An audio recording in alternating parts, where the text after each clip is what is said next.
Ayan, so naghahanap po ba kayo ng magandang pasyalan dito sa Basilan Island? Ayan, so andito tayo ngayon mga ka-idol sa Tadda Beach po na nasasakupan ng Barangay Luksumbang, Lamitan City, Basilan. Ayan, so dito nyo lang mapupuntahan po mga ka-idol itong napakaganda talagang dagat na ito. Ayan, so makikita natin dito yung blue water talaga o kaya napakalinaw talaga ng tubig dito mga ka-idol, no?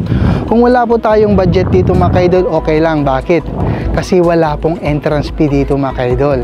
So ang gagawin lang natin dito mga ka-idol, magbiyahe lang tayo ng magbiyahe. At sa kagandahan po dito mga ka-idol ng mga cottage po dito is napakamura lang, swak po talaga sa ating budget. So ang budget po pala dito mga ka-idol ng ganitong kalaki ng cottage is worth of 300 pesos. Pag dalawang kukunin mo, matatawaran pa po yan ng 500 pesos. So ano pang inaantay nyo mga ka-idol? Tara para i-explore natin to.